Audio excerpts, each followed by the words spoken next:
میرے محترم بزرگوں، دوستوں اور میرے عزیز ساتھیوں، جب موت آئے گی تو یقین جانیں کہ کچھ بھی کام نہیں آئے گا اور اس دنیا کے سب کام کاج جاری رہیں گے۔ آپ کی ذمہ داریاں کوئی اور لے لے گا۔ جی ہاں، آپ کے ساتھ صرف اور صرف آپ کا عمل اور اعمال ہی باقی رہ جائے گا۔ اللہ تبارک و تعالی ہمیں کلمہ توحید یعنی لا الہ الا اللہ محمد الرسول اللہ پہ چلنے کی اور عمل کرنے کی توفیق عطا فرمائے، اور اس بات کو جو ہے ہمیشہ جب بھی ہم نماز پڑھیں، چاہے وہ 5 وقت ہو، چاہے وہ نفل ہو، چاہے جو بھی نماز ہے، ان تمام نمازوں کے بعد جو کہ ہم دعائیں مانگتے ہیں، اس دعاؤں کے اندر ان تمام کو ہم کہیں۔ اللہ رب العزت کے سامنے ہم اس بات کا ذکر کریں۔ کیوں؟ اس لیے کہ جو ہے اللہ رب العزت ہی ہر کام آسان کرنے والے ہیں، ہر معاملات کا حل، ہر دعاؤں کا سننے والے ہیں۔ جی ہاں، حضرت علی رضی اللہ عنہ نے ارشاد فرمایا کہ زندگی میں پریشانی چاہے جتنی ہو، فکر کرنے سے اور بڑھ جاتی ہے، خاموش رہنے سے بہت کم ہو جاتی ہے، صبر کرنے سے ختم ہو جاتی ہے۔ جی ہاں، کیا ہوتا ہے؟ صبر کرنے سے کیا ہوتا ہے؟ ختم ہو جاتی ہے۔ اور اللہ رب العزت کا شکر ادا کرنے سے خوشیوں میں تبدیل ہو جاتی ہے۔ جی ہاں، اس لیے جو بھی معاملات آئے، جو بھی پریشانی آئے، جو بھی مسئلے آئیں، اس پر ہم صبر کر کے صبر کے ساتھ ساتھ اللہ کا شکر ادا کریں، تاکہ ہماری بھی جو ہے نا معاملات خوشیوں میں بدل جاوے۔ یہ کرنے والی ذات صرف اور صرف خالص اللہ رب العالمین کی ہے۔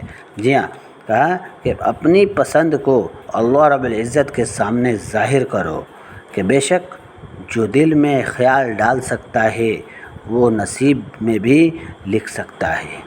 یہ واضح اور پکی بات ہے، اس لیے ہم اپنے ایمان کی فکر میں لگ جائیں تاکہ ہمارا ایمان دنیا سے بچ کر جانے والا بنے، اور ہم اللہ رب العزت کے تمام نعمتوں کا حقدار بن سکیں اور لطف اٹھا سکیں، یعنی مزہ لے سکیں۔ کیا کر سکیں؟ مزہ لے سکیں، چکھ سکیں۔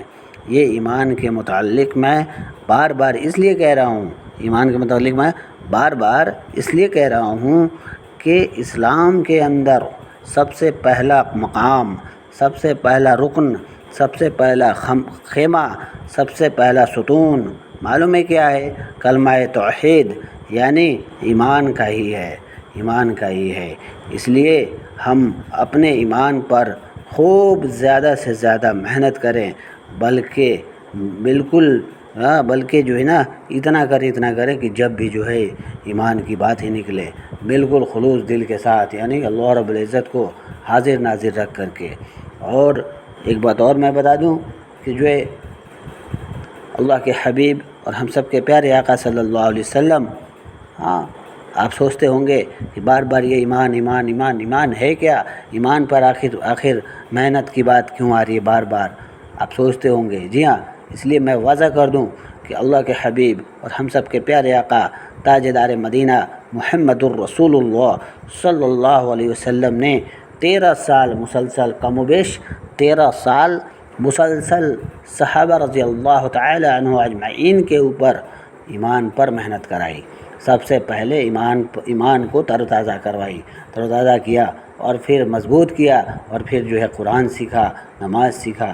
جی ہاں، اس لیے میرے محترم بزرگوں، دوستوں اور میرے عزیز ساتھیوں، سب سے پہلے ہم اپنے ایمان کی فکر کریں، اپنے ایمان کو مضبوط کرنے میں لگ جائیں، تاکہ اللہ رب العزت کا یقین، پورا کا پورا یقین ہمارے دلوں کے اندر آ جائے، للہیت کا جذبہ پیدا ہو جائے، تاکہ ہمارا بھی ایمان دنیا سے بچ کر جانے والا بنے۔ کسی شاعر نے اپنے شعر کے اندر کیا خوب ہی بات کہی، یہ جگہ جی لگانے کی دنیا نہیں ہے، یہ عبرت کی جہاں ہے تماشا نہیں ہے۔